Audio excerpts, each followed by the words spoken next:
All right, so now let us discuss this small and last lecture on our unit on Bose-Einstein statistics. And this lecture will cover many important topics which are technically as well as important from examination point of view. So I uh, suggest you not to miss this lecture and attend it carefully. So we already have done Fermi-Dirac statistics, and now let us discuss this Bose-Einstein statistics, which we had done in brief while we were talking about Fermi-Dirac statistics. Now we will be seeing specific um, aspects of Bose-Einstein statistics.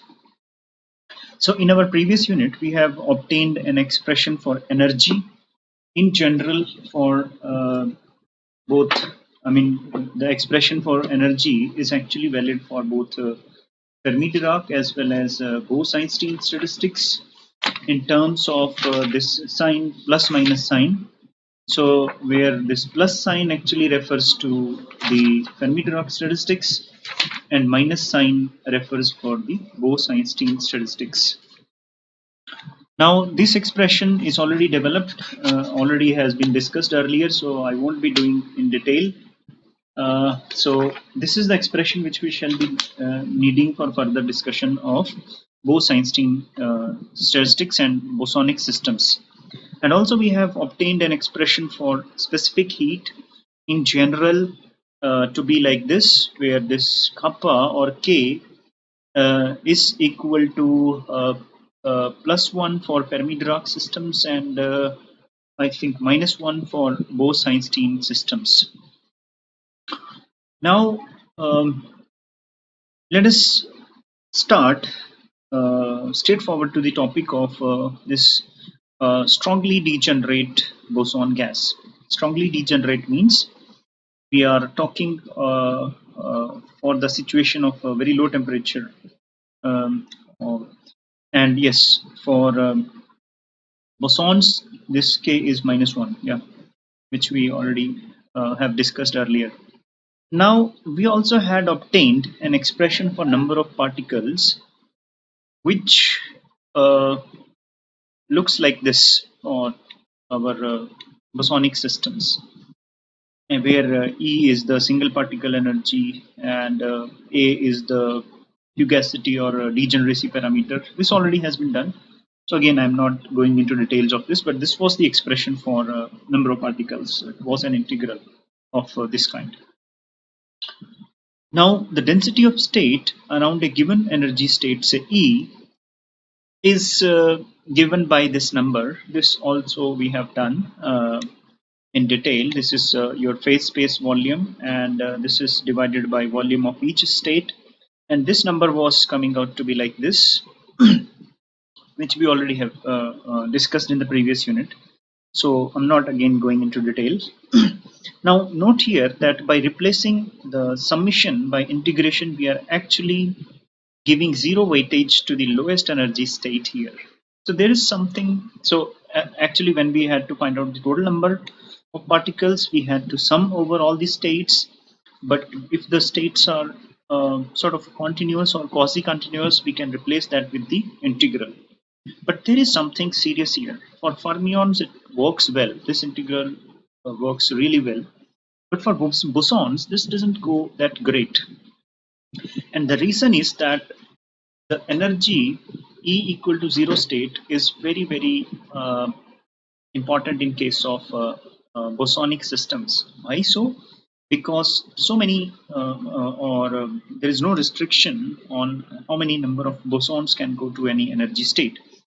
If you're talking of low energy limit or low temperature limit, sorry, in that case, a lot of particles or a lot of bosons can go into that state. And here in this integral, I hope you remember what is the meaning of an integral. Whenever we are taking integral from 0 to say a lower limit to upper limit, then we are not taking care of the value of the function at lower limit. So that's what we are missing here actually.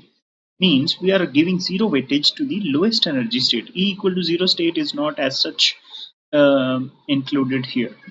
So, and that state is actually really very crucial. So that is what we have to take care, especially for these Bose-Einstein uh, uh, statistics, or the systems which are following Bose-Einstein statistics.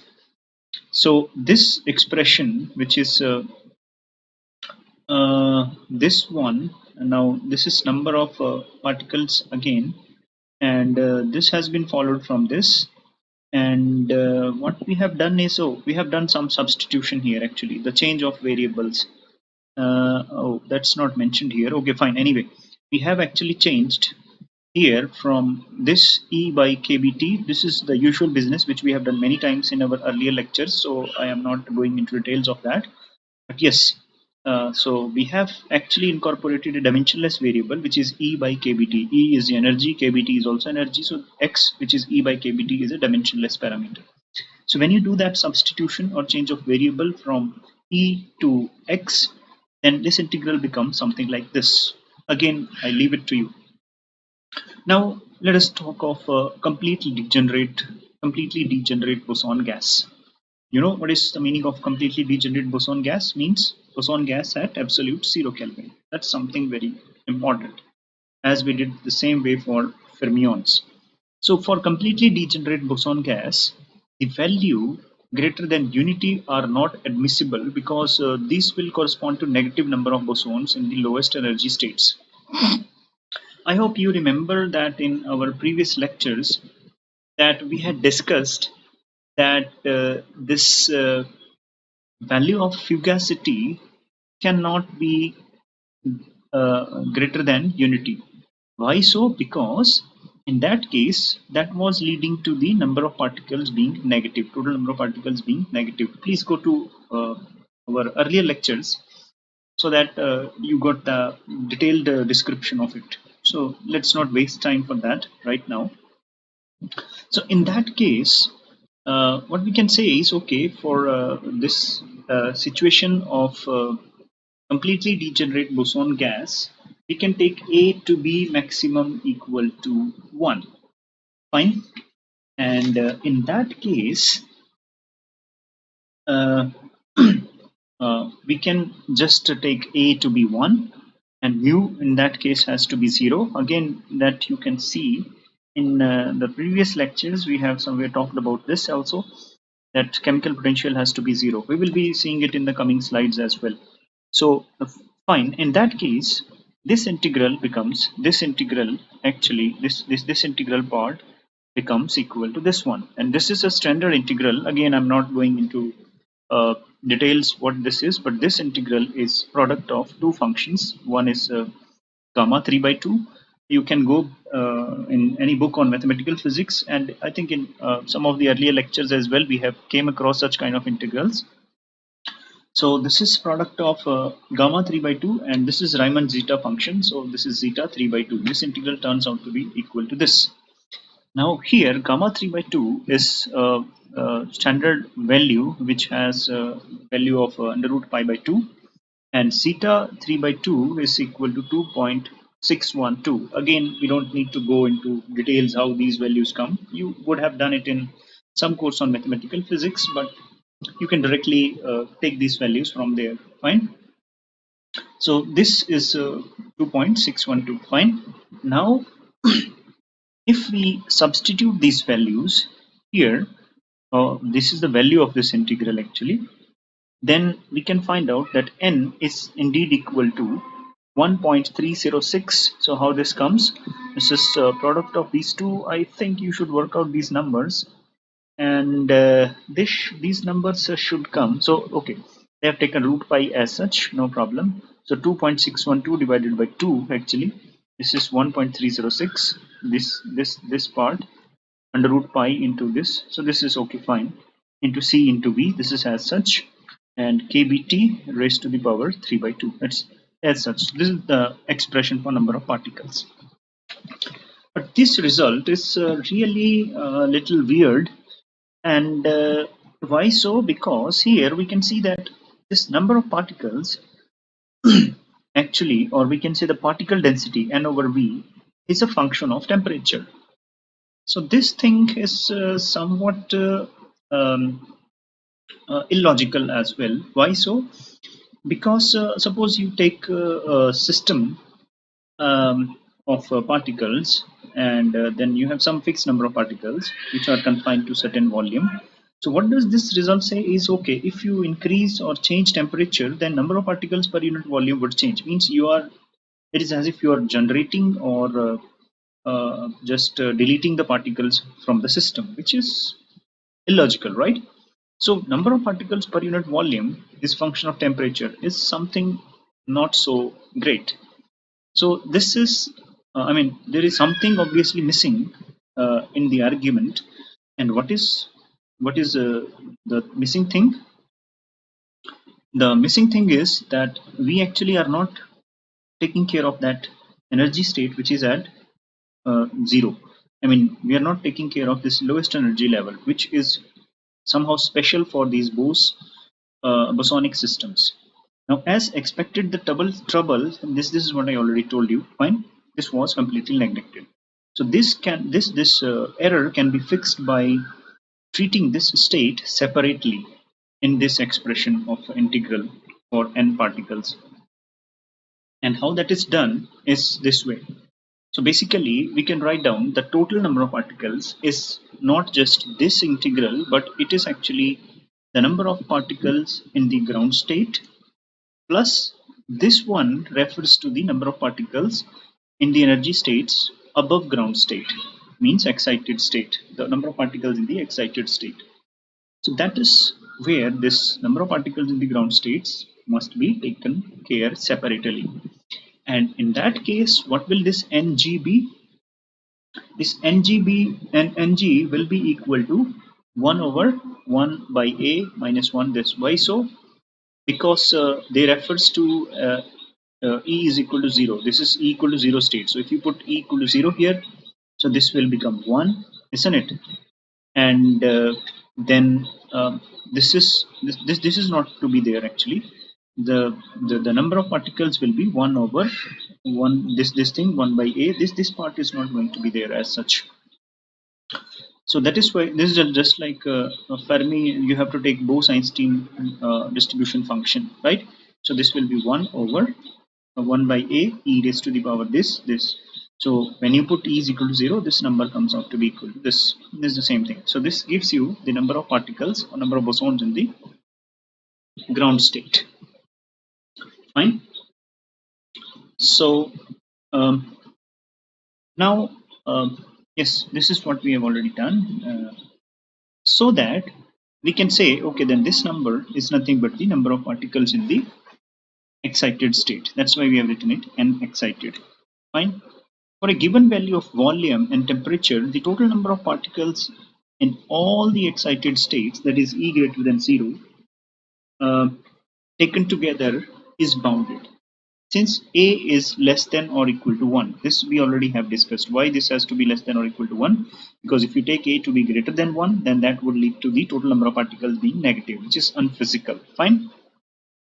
So in that case, what does it mean is that this n excited means the number of particles in the excited state must be less than or equal to this number. This integral we have already obtained, means the number of particles in the excited state must be less than or equal to this number, total n, right?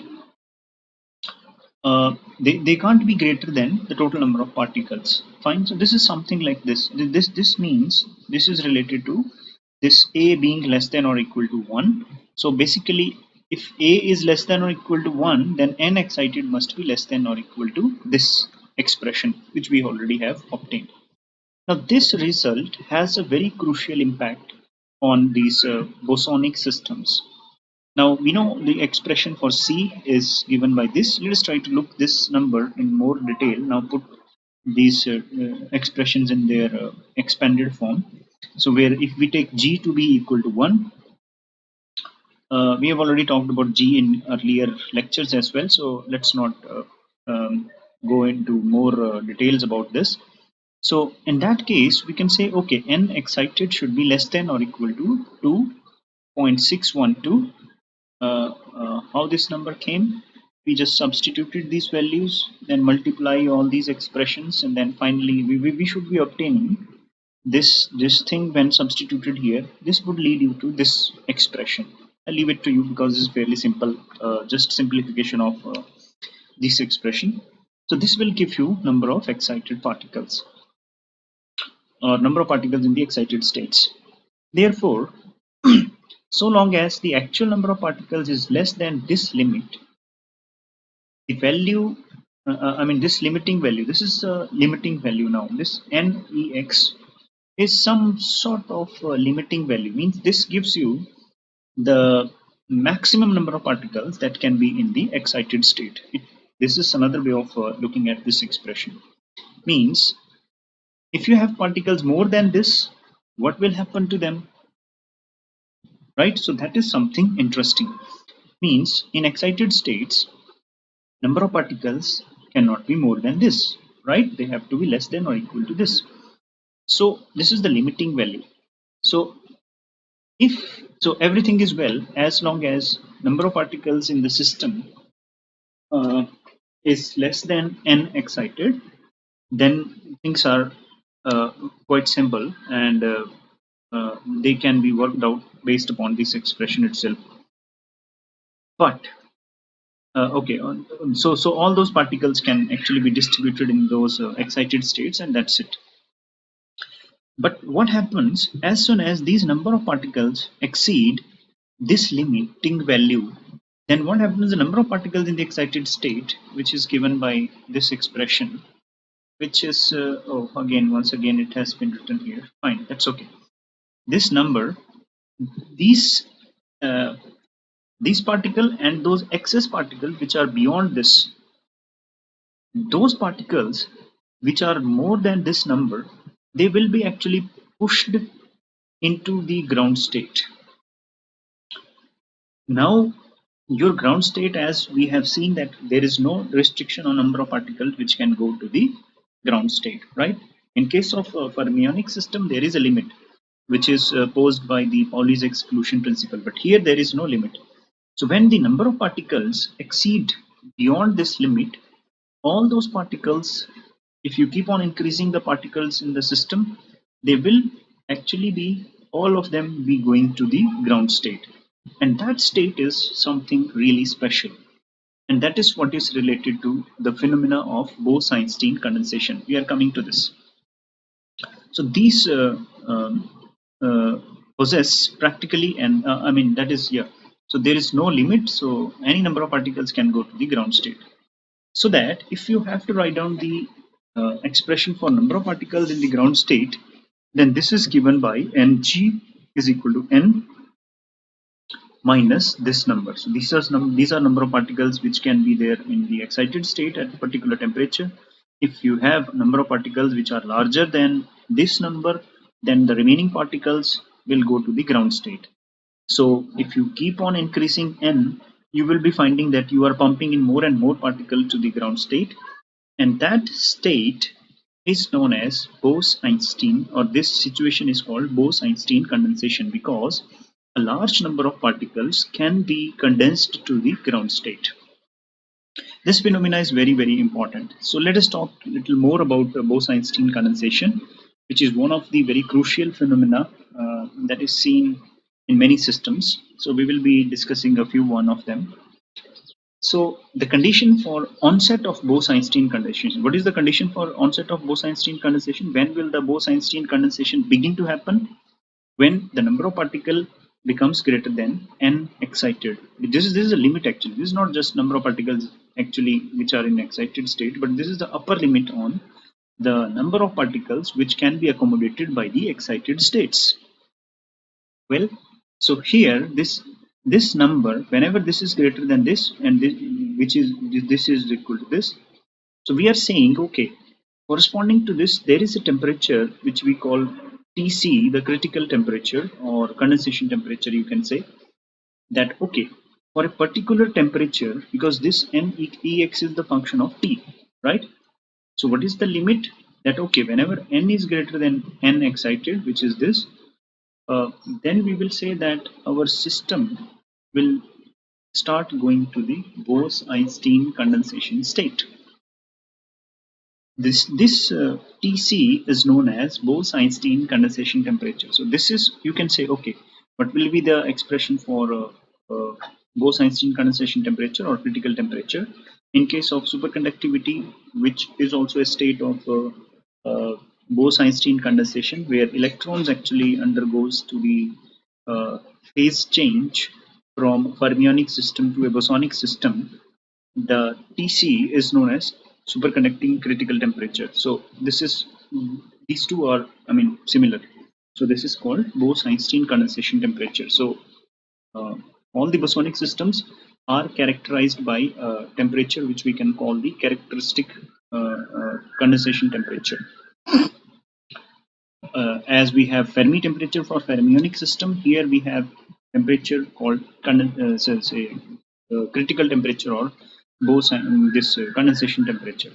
So this is from where we can define Tc. We will be looking at this little more.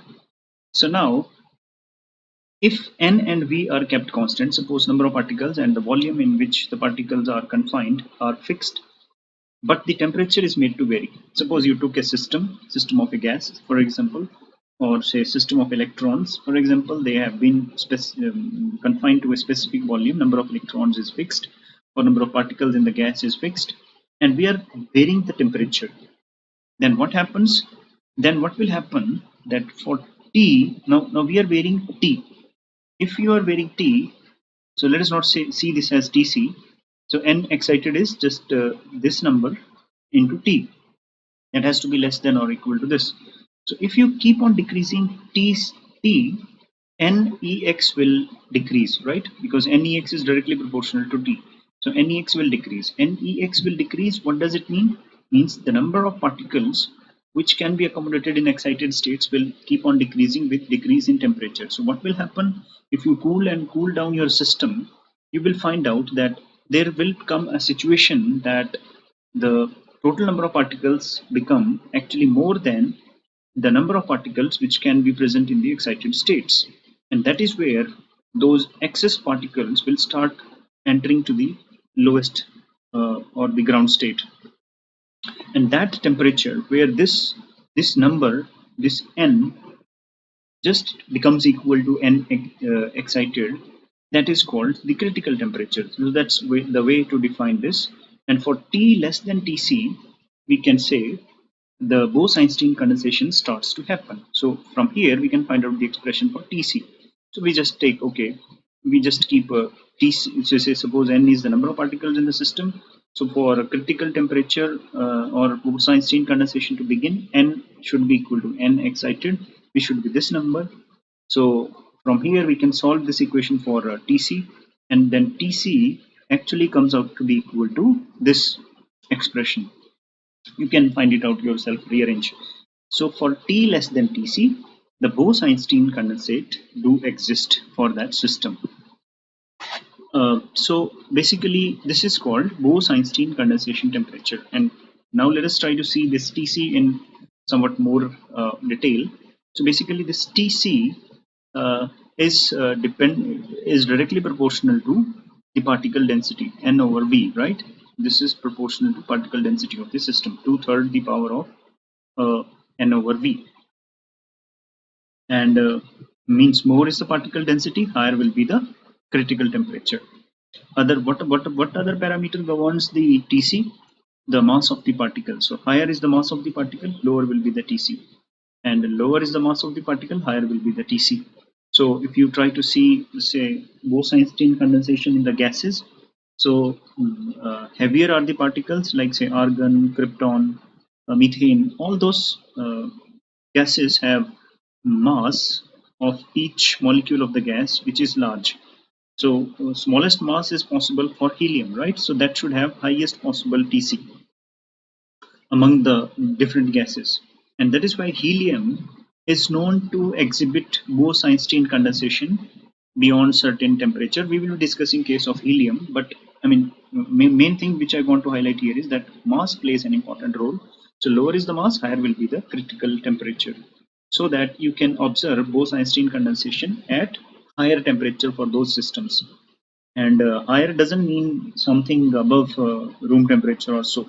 Actually, this, if you put the numbers and typical density values, then you can find out that this number comes out to be very, very low. In fact, for helium, this number comes out to be close to 3.1 Kelvin or so. So you can imagine 3.1 Kelvin. So for other gases, it is rather far much lower, and it is not easy to obtain such low temperature experimentally in the labs. So helium is best suited because it has highest critical temperature. So that's how we can get an idea of what is the critical temperature or condensation temperature below which we can observe the Bose-Einstein condensation in any system experimentally. Now, accordingly, for T less than Tc, boson gas may be looked upon as a mixture of two phases. And what are those two phases? Those, sorry, system is hanging. Okay, anyway. So, two phases basically. One phase is a gaseous phase, which consists of all your particles of the system which are in excited state, right? And second phase is the condensate phase or condensed phase, which refers to the particles in the ground state. So it is actually this phase which is in the ground state which displays many extraordinary properties, and the properties of the system changes really drastically. So this phase exhibits many exotic and interesting properties. For example, superconductivity. So electrons in metal in normal state, they behave like normal electrons, and you can see their conductivity is governed by Sommerfeld or Drude's law. They experience scattering, they exhibit resistivity. But whenever those electrons uh, goes to the ground state, and a new phase called condensed phase or Bose-Einstein condensate of those electrons is formed, which happens after they form Cooper pairs. So we are not going into detailed theory of the superconductivity here, but just to get an idea. So when they enters into this condensed phase, their property is entirely different. They are not at all scattered. These are the electrons which are responsible for transport of current without any kind of scattering, no loss of energy. So that new state leads to the superconductivity, which is very special phenomenon. Similarly, in helium, when the helium atoms goes to the condensate state, they exhibit a very interesting property of superfluidity, where the atoms of helium or the atoms which are in the ground state or in the condensed phase, they exhibits flow without any kind of viscosity, and many other properties are associated with the superfluidity. So means this phase is really special one. So now if we try to see from this expression, uh, okay, n excited over n, this comes out to be equal to T by Tc. So why, from where it is coming, you can take, okay, n excited is equal to this number, and then n, we can say, just a minute, um, n excited is equal to, this equation is here 15.10 over n. Yeah, so from here actually we can write down the expression for, let me go to the previous slide. Yes, so um, just a moment, which one we should take? N excited, this is your n excited, right? And if you write down the expression for n in terms of Tc, so Tc in terms of n is given by this. So from here, if I obtain n, then I can find out, okay, I can take n to be this side and then accordingly write down, rearrange things for n, right? from this equation. Actually, this is what I'm saying. So you have to simplify this for n, this equation in terms of Tc. So n in terms of Tc, and then n excited in terms of T. Actually, n excited is a function of T, not Tc as such. This is actually to define Tc in terms of n that we have used this equation. So you can say actually n excited is this one. This is the function of T, right?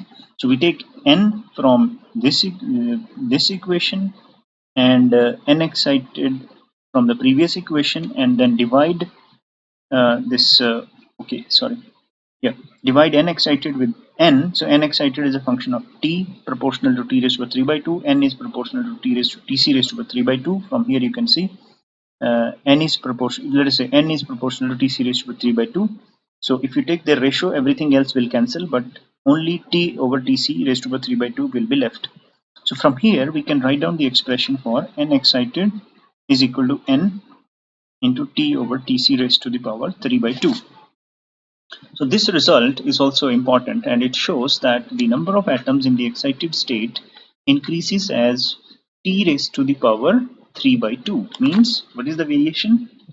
It varies as t raised to the power 3 by 2. So this is straightforward. I mean, you could even have seen it from n excited wala expression. That is fine.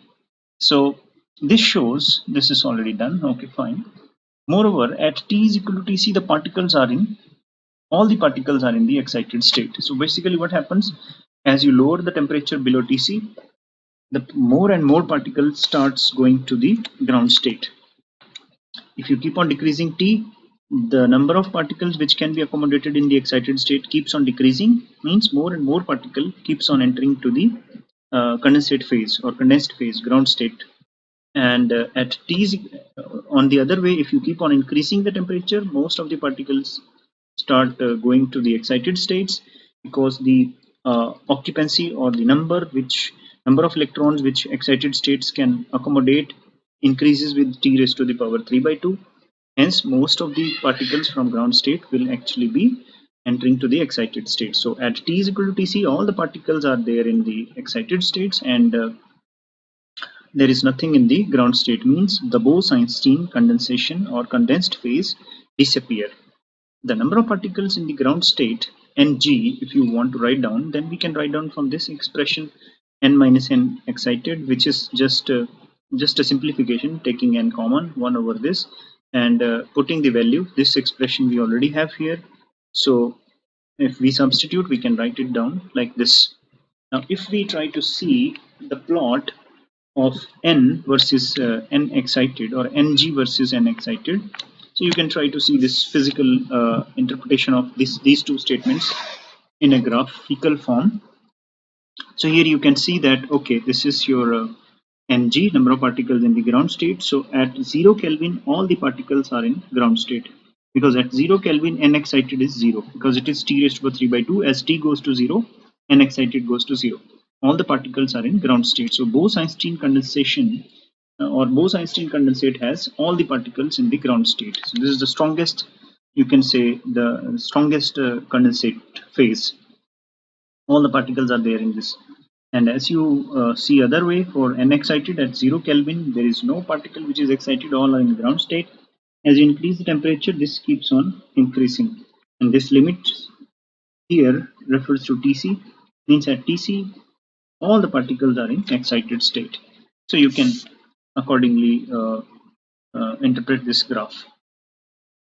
Now, if you try to look at this, what you call chemical potential for these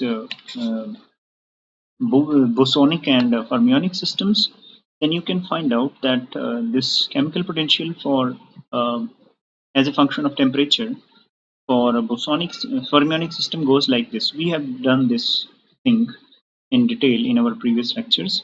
So at Fermi temperature, this goes to 0, and then accordingly, this is how the system evolved. For this is your classical system.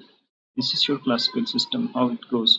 So how to get this? You probably would have done it in your earlier classes. We have done this expression in the Maxwell-Boltzmann, the unit on Maxwell-Boltzmann statistics, we have discussed this expression for chemical potential. This is, if you plot that as a function of temperature, that should go like this.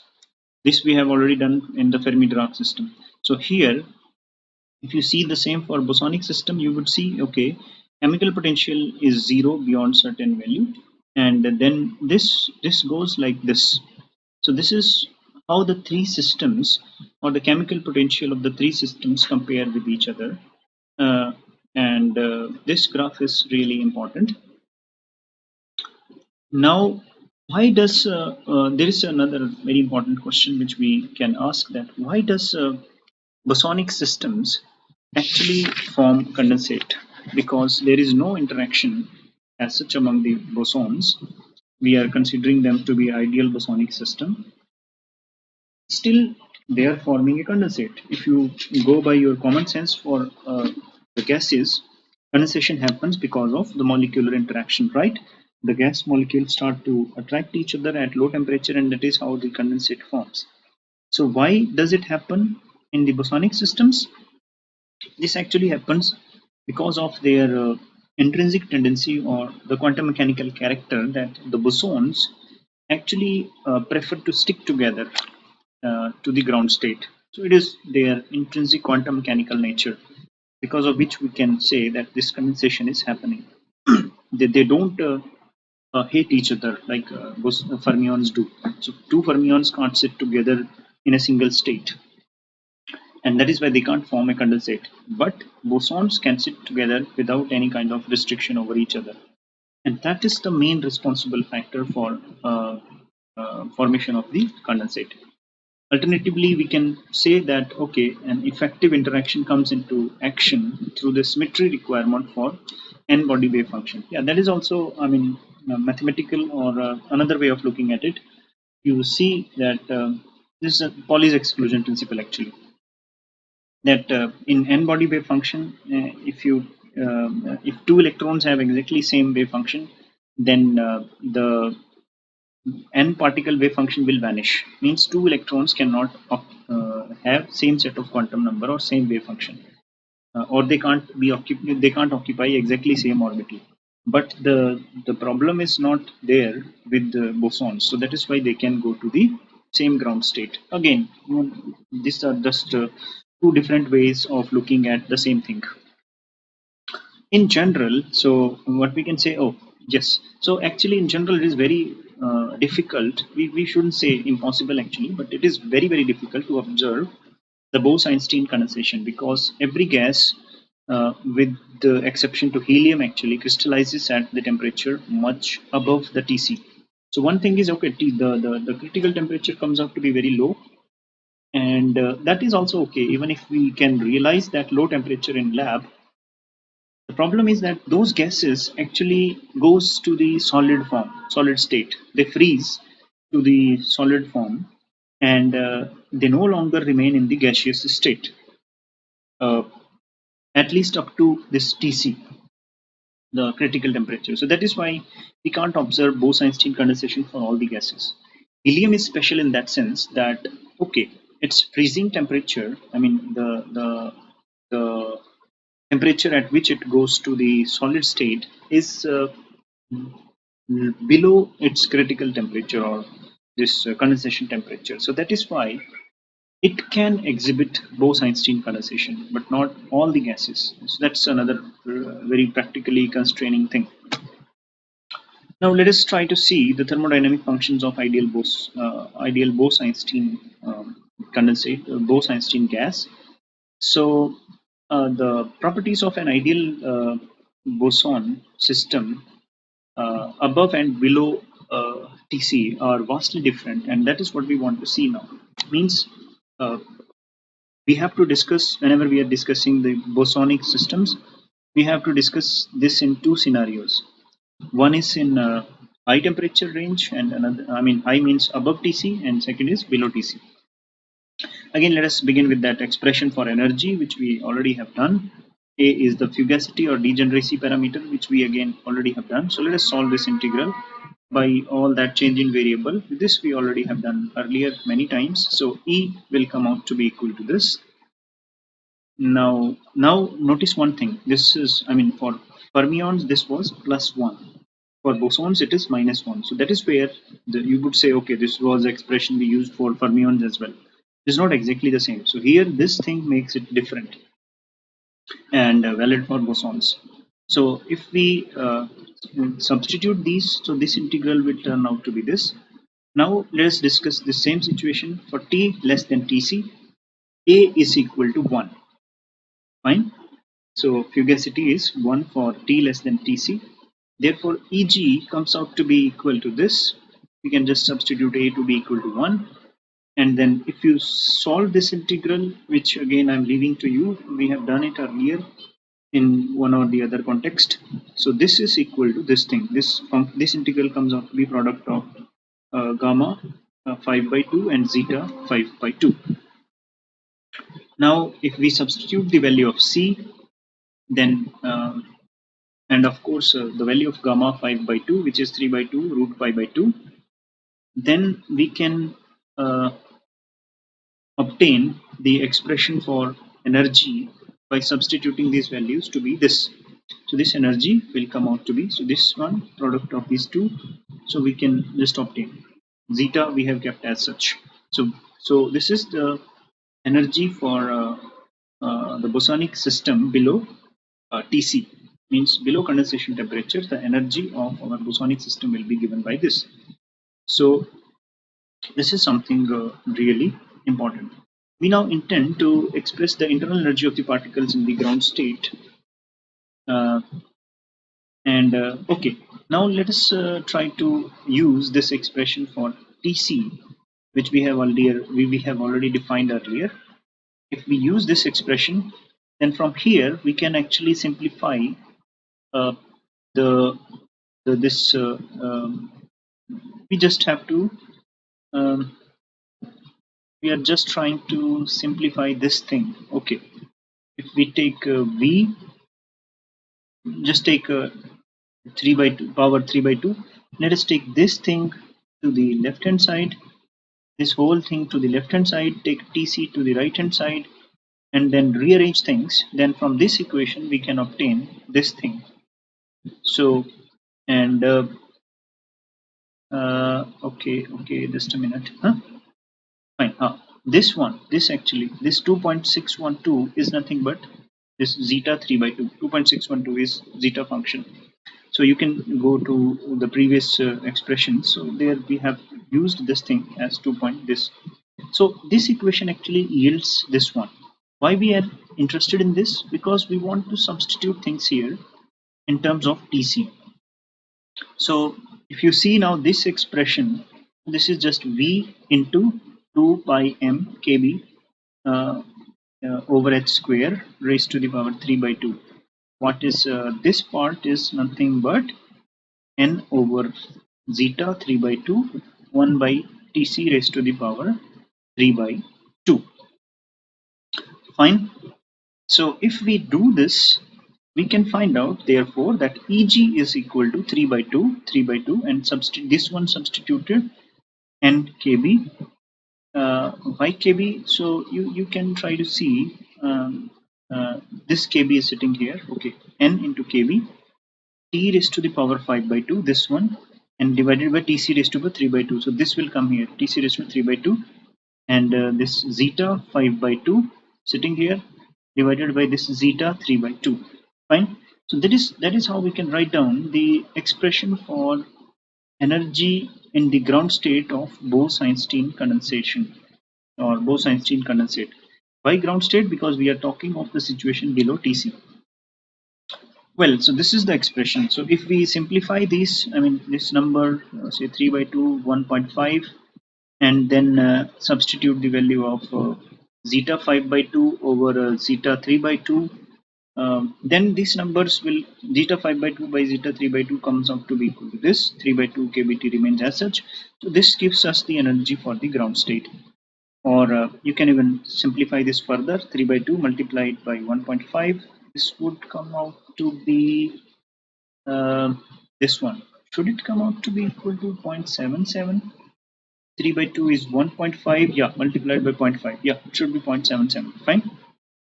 So this is the expression for ground state energy below Tc. So keep this expression as such. We shall be requiring it somewhere.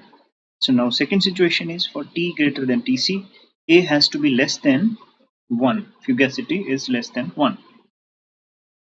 So therefore, that is the situation which we call weakly degenerate boson gas. So we have already used this in the previous unit. That okay, for n, expression for n is given by this, expression for energy was given by this. Now we have to get this here, energy for the excited uh, uh, system of bosons. Then this comes out to be equal to this from rearrangement of these two terms. How? Let us take this term and try to rearrange this. So let us write down this as C into V into kBt raised to the power 3 by 2 into kBt. So basically kBt raised to the power 3 by 2 plus 1 will be kBt raised to the power 5 by 2. And if you see this part here, this is C into V into kBt raised to the power 3 by 2 is some component of n, right? Again, if I write down the expression for gamma 5 by 2, then gamma 5 by 2 is nothing but 3 by 2 into gamma 3 by 2, right? So let me write down that 3 by 2 factor here as such into gamma 3 by 2, which is a component of this n, right? So that is why in this expression we have actually written n here. But then we have to take care of this thing also, because for n, this number should appear, then we can make it n. So basically we have rearranged these things, these two things, in order to make ourselves able to write this some part of this expression as n, and whatever left shall actually come out to be equal to this. So you can try to work up a little more to get this expression. So but ultimately the main message is that we can write down energy for excited uh, uh, part of the system of bosons is given by this expression.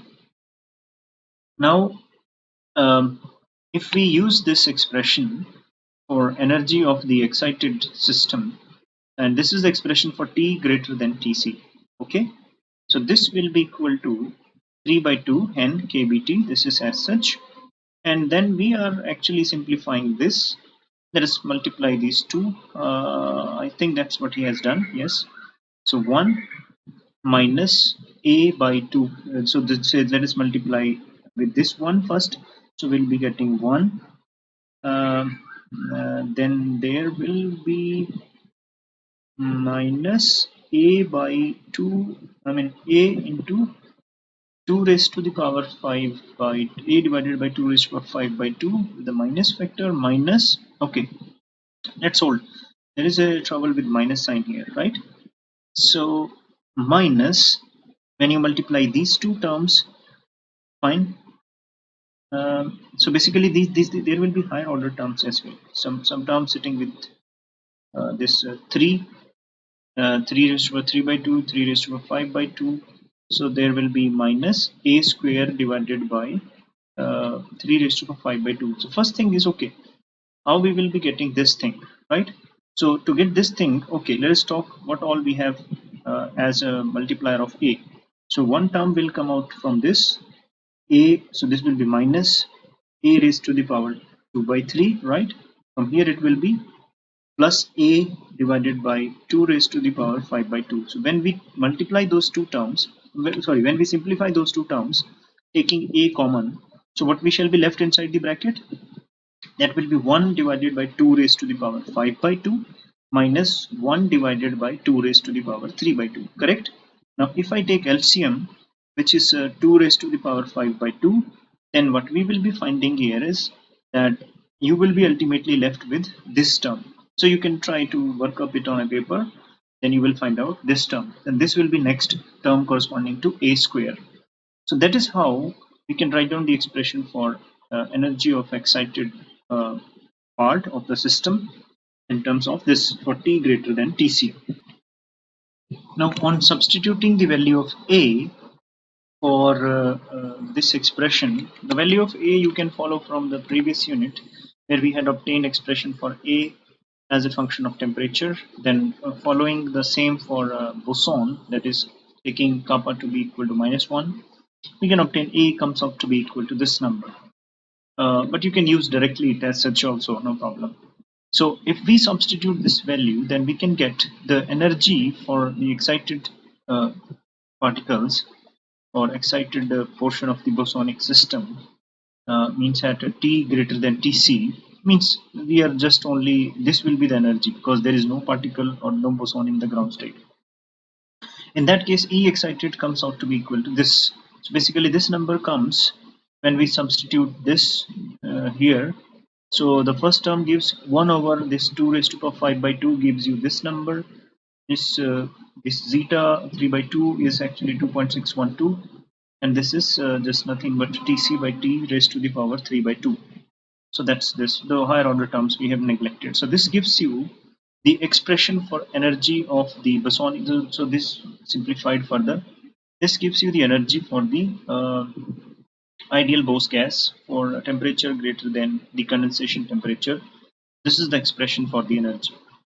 So basically for T being very much greater than Tc, we can see that E excited approaches the classical value when T is very large in comparison to this. So this term actually diminishes, and ultimately what we get, the energy for the bosonic system reaches its classical counterpart, means the quantum behavior disappears, it just becomes classical system.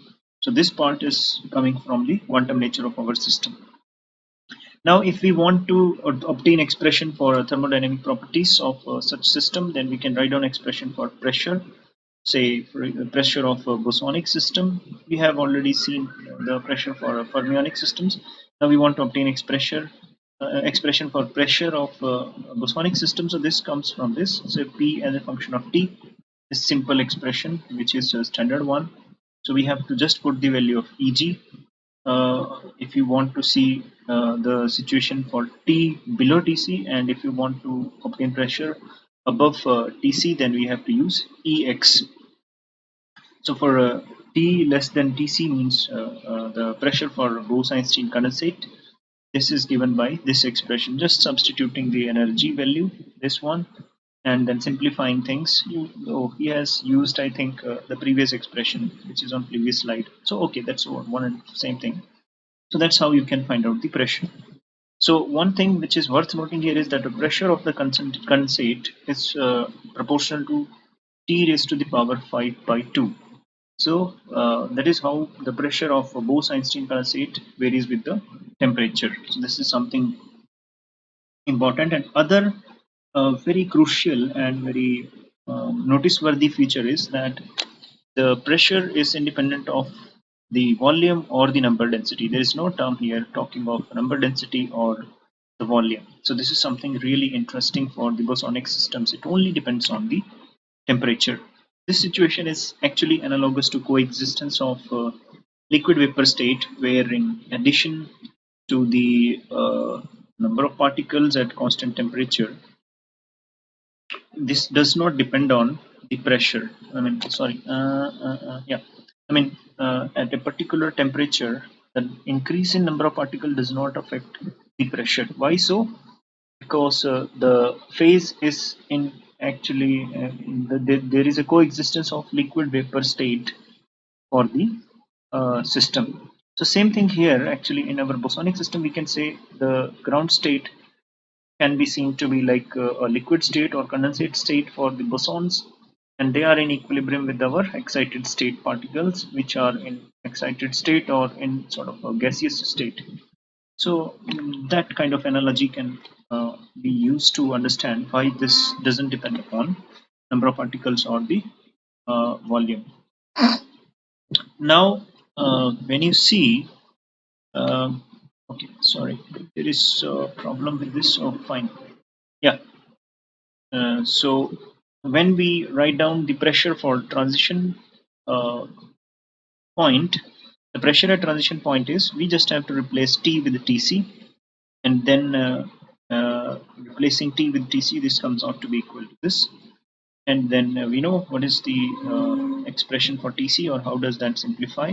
So if we use this expression, then we can write down that the pressure at Tc is equal to, so basically what we have done is we are looking here, okay, 2 pi m, this is 2 pi m over h square raised to the power 3 by 2, this, um, and then just rearranging the remaining terms. I leave this task to you, but this is just simplification. We have to actually substitute this number in place of this and other remaining things. So ultimately you will be finding that the pressure at Tc comes out to be equal to this. And this number, when we simplify, this actually gives you 0.513 into n by v into kV Tc. So this is the expression for pressure at the transition temperature.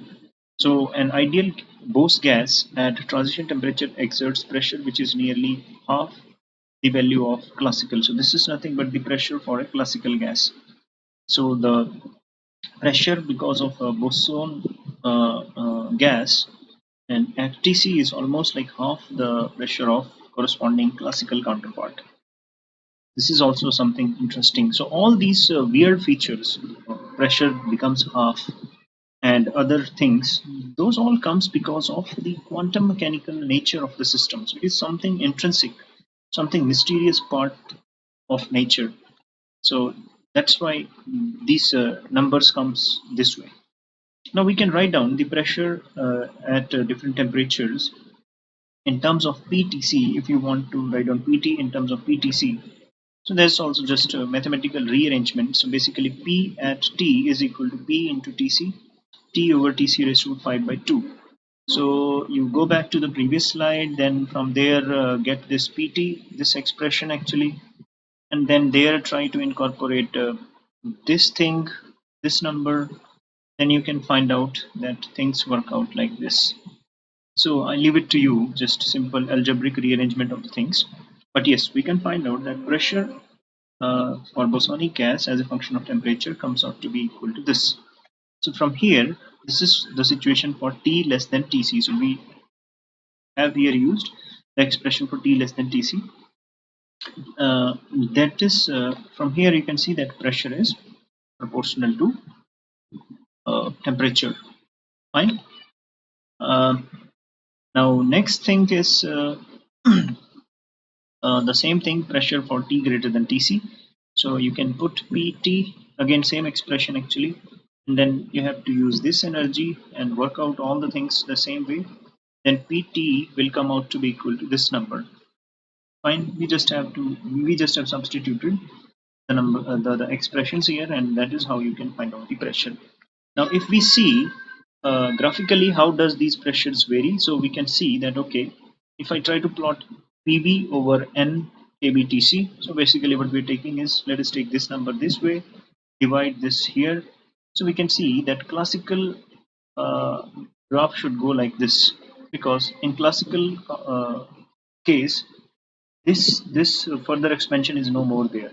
So this line should be a straight line with slope m and being 1, slope being 1. But yes, because of the quantum nature of our bosonic systems, this expression actually goes like this, because this is 1 minus something as a function of temperature. So this goes like this, and at of course very high temperatures this try to reach to the classical counterpart. Same thing if you try to plot pressure volume diagram for this, so we just have to see pressure and then vary V. You can write simple Fortran or any other language program and try to see how does this vary. So you can see that, okay, this is how those curves come. So this is called transition line. Transition line means this is T equals TC line, and then below the T, so this refers to different temperatures actually. So when T1 is greater than, T2 is greater than, T3, then this is how these three different lines for pressure versus volume comes this way. And then this is your, suppose, representing the line corresponding to Tc. So below Tc, your system will be in condensed phase. Above Tc, it will be in gaseous phase. And you can find out that okay, this is how your P versus V varies. So you can just simplify things. So here we have introduced a variable called VC, the critical volume, and then V. What is worth? This expression actually varies. P versus V varies like this. You can see this curve actually comes according to this expression. Uh, so you can see that this portion, this deviation. So this is just the region where we are below, or where this V is less than, V is greater than VC, right? You can say yes. As V starts going less than VC, V is equal to VC, you can say, right? As V starts decreasing further, what happens? This term starts to grow and this pressure starts to decrease further, 1 minus something like this, right? So that is how this curve starts to decrease. So this is how you can understand pressure versus volume. Uh, Now, some further thermodynamic properties of our Bose-Einstein system. If you look for the expression below, so we have to discuss everywhere two situations. One is T less than Tc, other is T greater than Tc. So T less than Tc, if you have to write down the heat capacity of, or specific heat rather, for our boson gas, then this will be, if this is your energy, we have obtained the expression for energy, then we can write down the specific heat actually is nothing but the derivative of energy, which is below Tc. So that is why we are using Eg. So above Tc we have to use E excited. So this taking derivative, I am sure you are comfortable with taking a simple derivative. So this turns out to be equal to this expression. So this gives you the specific heat at constant volume below Tc for T greater than Tc. So this is the expression for energy. Again, Cv follows from this. Just take derivative, and that is how you can write down the expression for specific heat. And at T is equal to Tc, uh, you can work out both the expression. You can begin with this one or even with this one. Both will come out, both will lead to this number. Cv approaches 1.925. This one is straightforward, and you put T is equal to Tc. This is 1, this is 1.925, and kBt. Same, you try to work out with this number, you should find out that Cv goes to this number. So this means specific heat at Tc is actually a continuous function. The both these different functions actually yield same value at T is equal to Tc. But and if you try to plot these functions, so you start with one, which is giving you the expression below Tc, then you just have to take things, you use it in this graph. Actually he is dividing Cv with this number n into kBt, fine. So and then this graph goes like this for Bose-Einstein system. So this is your Tc when T is equal to Tc. So this number is 1.925. And if you take this expression, this number goes like this. And if you directly plot Cv as a function of T, that's how the transition looks like. There is a sharp peak at Tc in the specific heat at constant volume. So this curve looks like a lambda shape, shape of a lambda. I hope you can visualize this that way. And that is why this is called the lambda transition. Means at Tc, specific heat shows a jump, and this jump is crucial, and it is exhibited in many experiments, like in liquid helium. Like in helium, I mean, when it go to superfluid state, then there is a jump in specific heat. Similarly, in superconductors, electronic specific heat shows this kind of jump, that lambda transition. So that is also proof that okay, I mean, the system is actually going to the Bose-Einstein condensate form. So this lambda transition is the characteristic of this jump. Similarly, this lambda transition is the characteristic of the Bose-Einstein condensation. So similarly, we can write down the expression for entropy from this integral. You just have to substitute the value of Cv. You have Cv for below Tc, above Tc. Just substitute this and simplify the expression to get these numbers. So you can solve this. I leave it to you. So that is how you can obtain the entropy. Now let us discuss Another very interesting case of liquid helium actually, which we had been mentioning earlier in the beginning of this lecture. Then what is found is that at atmospheric pressure, helium condenses to a normal liquid into a normal liquid actually at 4.2 Kelvin. And as the temperature is lowered further, means if you go below this further, uh, this is an actually liquid state. When you go further below 4.2 Kelvin, then at around 2.17 Kelvin, another interesting phase transition is observed. And what happens there is what happens there is that actually we should have, or one should expect that another transition may be corresponding to the liquid to solid transition, but that actually is not the case.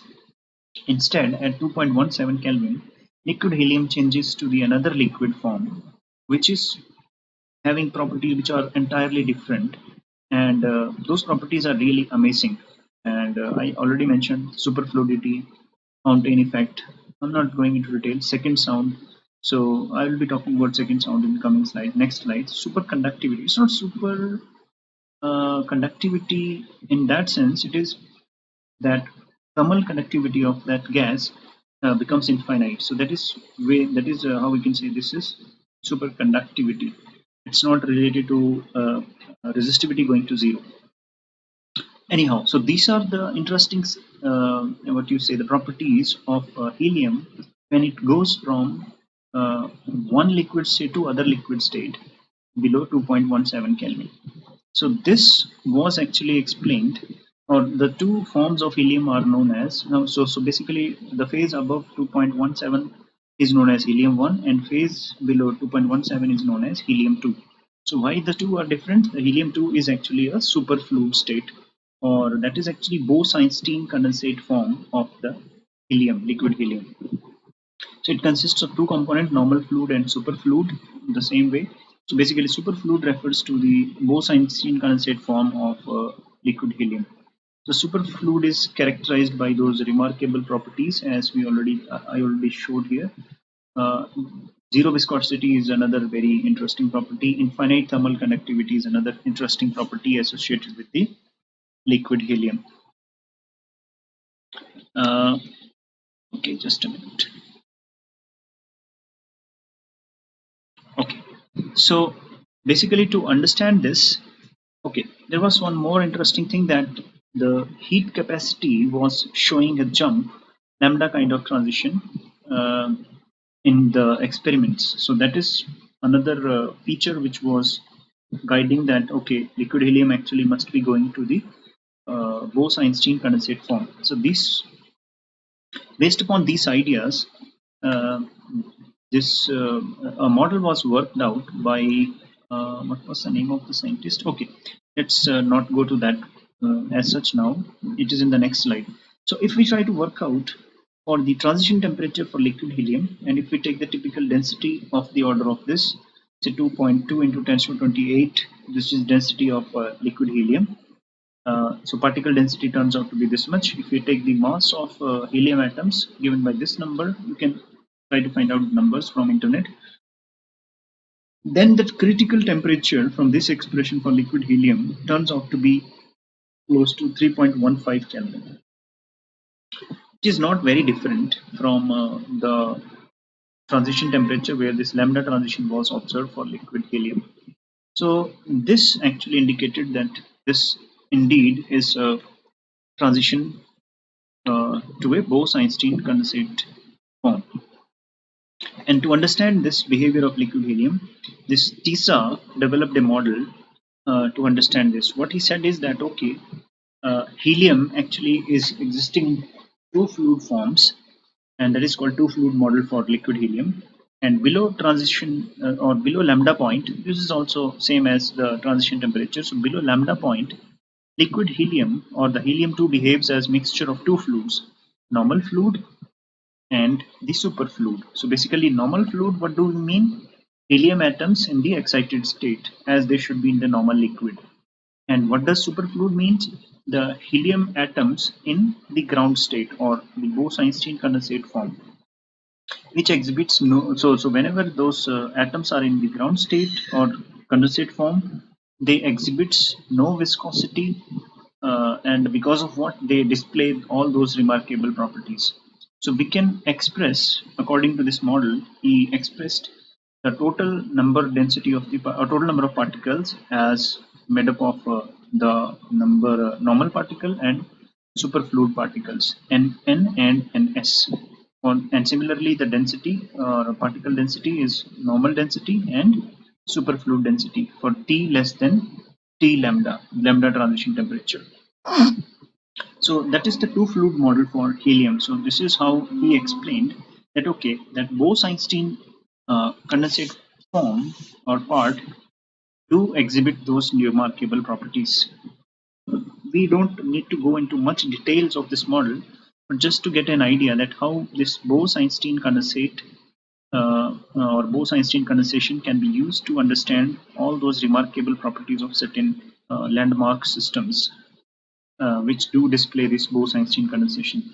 So second, the proportion of this superfluid component increases from 0 at lambda point to unity at absolute 0. So if you keep on cooling, as we had seen that previous graph where we had plotted the number density, so at absolute 0 all the particles were in ground state or in the Bose-Einstein condensate form, and as you increase the temperature, the number of particles in the ground state keeps on decreasing and those keeps on going to the excited state. So same idea here, two fluid form. So superfluid component actually increases means at Tc or lambda point there are no particles in the superfluid form or in the ground state. As the temperature lowers, more and more of them goes to the ground state form. So means at T is equal to or greater than T lambda, all the density is in the form of normal fluid, and at T is equal to 0, there is no normal fluid density. Whole of the fluid is in you can say the superfluid form or the condensate form or Bose-Einstein condensate form. So using this model, TISA calculated the expression for speed of second sound. So basically, what is second sound? Second sound is a quantum mechanical phenomena in which heat transfer occurs by wave-like motion. Heat transfer doesn't go like in the normal metal by the random scattering of the phonons from one way to another, and that is how the heat transfers. But in this second sound mechanism, and this is the quantum mechanical mechanism of heat transfer. So basically, the heat flow occurs like a wave motion. So we are not going in much details. Rather than, I mean, so wave-like motion, rather than the more usual mechanism of diffusion. So in normal motion, normal heat conduction, it's mainly the diffusion and not the second sound. But when you go to the superfluid case, this second mechanism takes over, and then heat conduction happens by that way. And that is what leads to the unusually high thermal conductivity, ideally infinity, right? So this is known as second sound because the wave motion in the heat is similar to the propagation of pressure waves, that is sound. So that is how the heat flows. So anyway, this TISA calculated the expression for second sound, and this expression was given by this. So there is some typo here. I think this under root should go all the way to this. I tried to cross check with the other text. So whatever, this is the form for the second sound. But then there was a problem with this model. When people, this was the TISA prediction, and then experimentally this was found to be like this. So there was a deviation, huge deviation below TC. So to fix this up, Landau actually proposed another theory for liquid helium.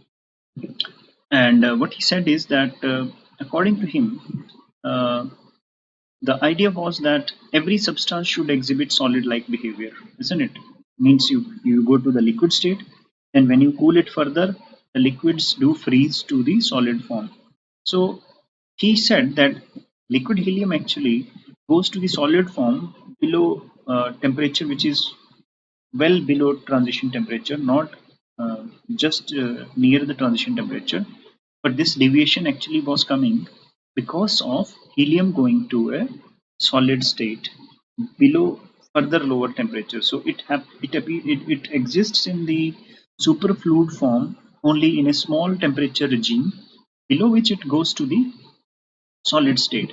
And this fact was actually based upon. So how did Landau came to this? He actually probably saw the heat capacity, which was showing T cube law, and device T cube law is derived for the solids. So if substance shows T cube law, T cube variation of specific heat, this means that this must be a solid. So that is the idea actually which he used to obtain this basic uh, concept.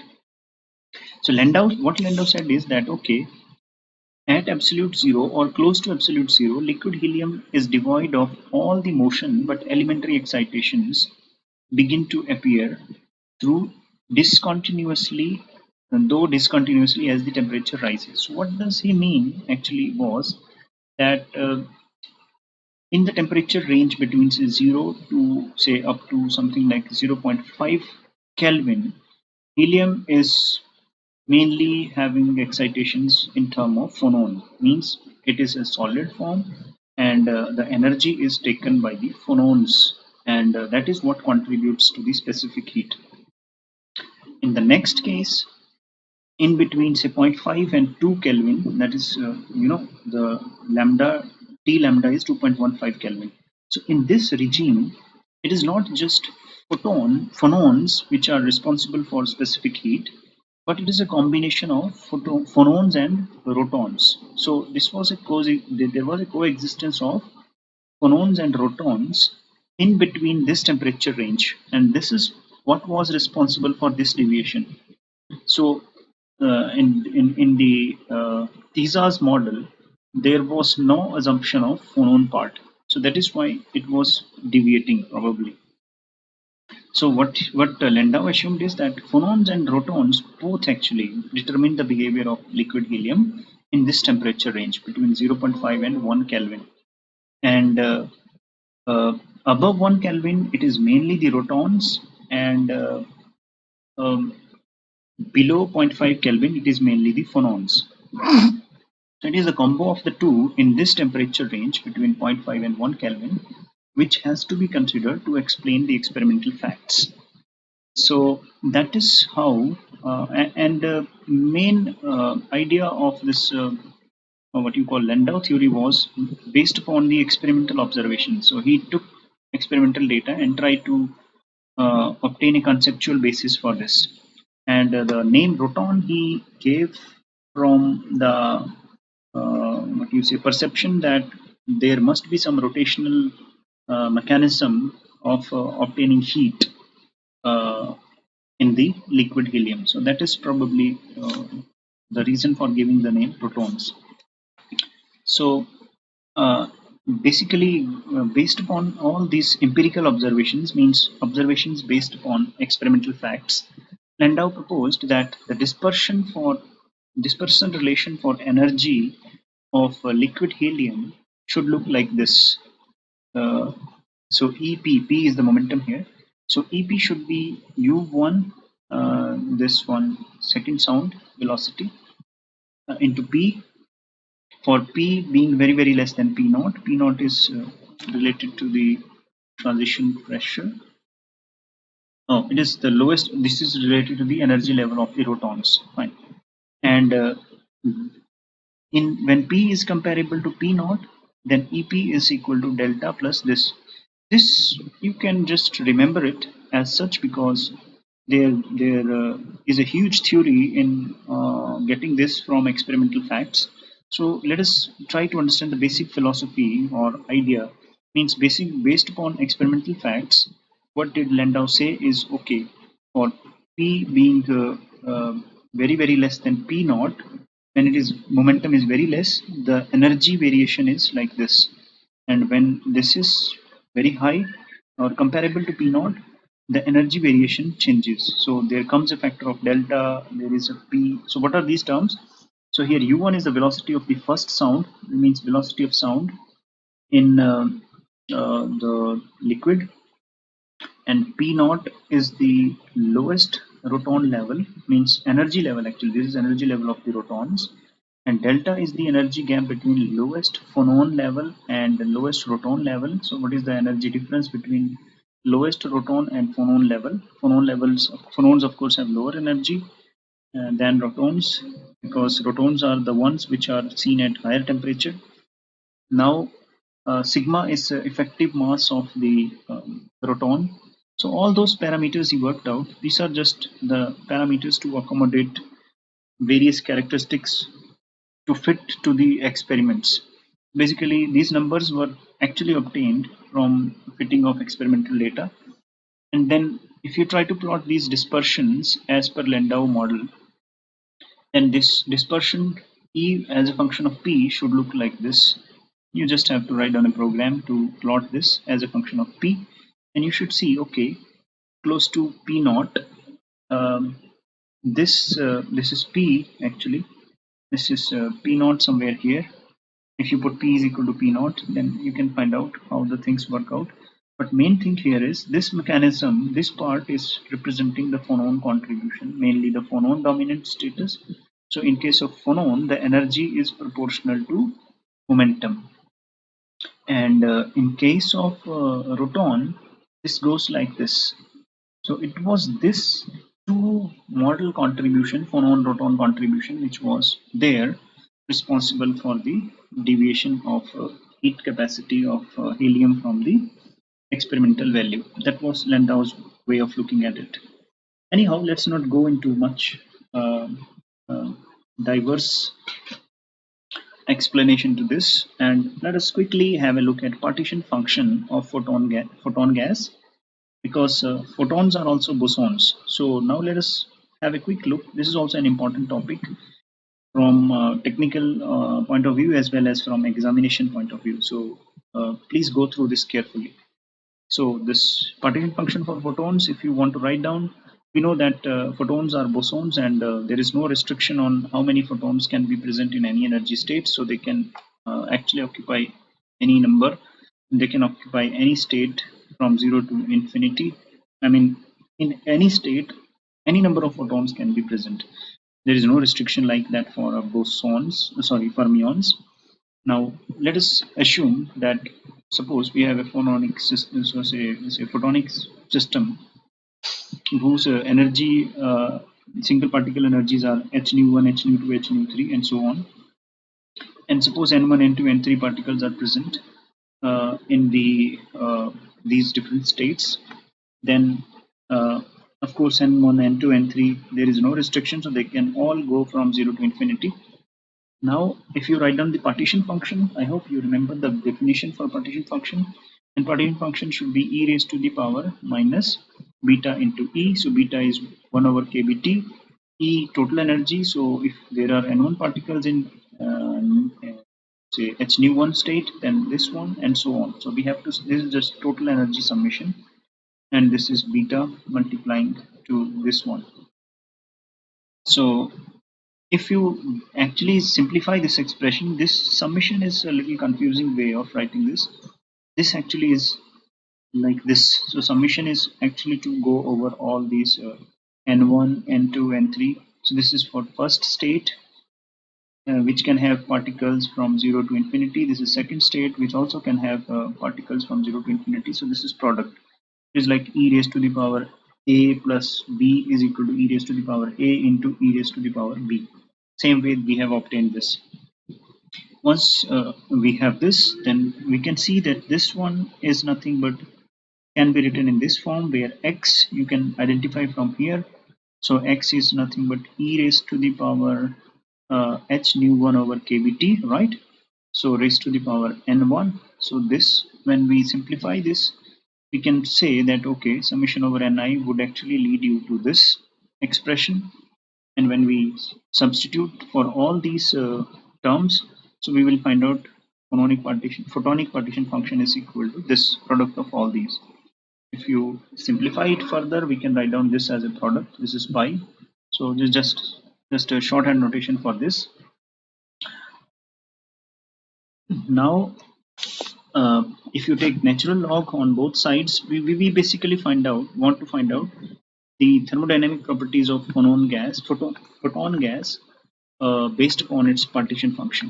So if you take the natural logarithm on both sides, this just can be simplified to be like this. So here this one is just why this minus 1, because log of m raised to the power n is equal to n log m, and n here is minus 1. So this whole raised to the power minus 1 it was. So this is just simplification. Summation over all the this. So this is actually a summation over all the single photon state or single particle states, and we have done it in the previous unit when we were discussing those black body thing. Then we had actually obtained, specifically when we were discussing Rayleigh-Jean's law, the number of states in some volume V lying in frequency range say nu to nu plus d nu, and that number actually came out to be equal to 8 pi V nu square d nu over c cube. So I'm directly using it here. So we just have to transform this sum to integral, and then accordingly we can find out that this partition function or this log of partition function for photon gas comes out to be equal to this, where now this summation has been changed to an integral. Now if we simplify this integral further and do change of variable, we have been doing it for a long time now. So we can actually do change of variable and obtain this function to be equal to this. And this integral part can actually be solved by parts. I leave this as an homework to you to solve this integral by part. Actually, there should be two integrals. One first function integral of second function. So you can use elate root, isn't it? Inverse, logarithmic, trigonometric, and so on. So logarithmic should be the first function.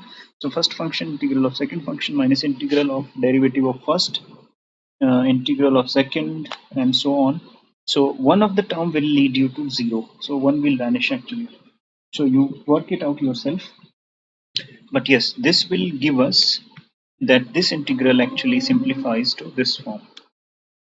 Once this is done, so this one we can obtain that this comes out to be equal to this actually. This is some standard integral. Again, you have to go to the definitions of gamma and zeta functions, and then ultimately you should find out this comes out to be equal to pi raised to the power 4 divided by 45. So that if we obtain the partition function, log of partition function for photon gas, this actually comes out to be equal to this simple number. That's the ultimate achievement of this part. Now once we have the partition function, the life is really simple. We can obtain all the thermodynamic properties for photon gas. So if you have to write down the chemical potential, you can just take the derivative of this with respect to n. There is no term of corresponding to n, the number of particles. So therefore, the chemical potential for this one a photon gas is equal to 0. That is what we were seeing earlier. So for a bosonic system, the chemical potential is 0. So that is how you can see this. Then if you have to write down Helmholtz free energy, then this comes out to be from this expression. So just you have to multiply this with the kBT. So just rearrange things, you can find out this to be equal to this. This is your Helmholtz free energy, another thermodynamic property. And we have done earlier this expression. This was corresponding to which law? So energy density is proportional to fourth power of the temperature. So this is that basic expression. And if you see here, if you put this thing, so you use this expression, compare these two, and if you try to just simplify them, then you can find out that F actually is equal to U by 3 into V. So this is 45, this is 15. So just rearranging things actually. And sorry. So similarly, if you want to write down the expression for pressure, so pressure is del F over del V at constant temperature. So from here you can find out the radiation pressure for black body or photon gas. So this comes out to be U by 3. So this is another way of obtaining that pressure for photon gas, which is just energy density by 3. So that is also something interesting. This is a simple way of obtaining. So means once you have partition function, you can straightforward obtain many properties. If you want to obtain, for example, entropy of the photon gas, you just have to take the temperature derivative of this at constant volume. So just go begin with this expression, take the derivative. So not with this. I mean, you can even begin with this expression, take the derivative with respect to temperature, and that's how you will get the entropy of the photon gas. So this way, you can obtain partition function for a photon gas and obtain all the properties of the photon gas based upon the partition function. With this, we complete our system on Bose-Einstein statistics, and that's all. So this lecture specifically has many important components of this unit. Of course, due to the shortage of time, I just did it in one short lecture, not so short, but yes, it was actually to be done in 3-4 lectures, but I try to summarize it in one small single lecture. And with this, I wish you good luck. Don't miss this lecture. This is very important and contain many useful concepts for Bose-Einstein statistics. Thank you and good luck for your exam.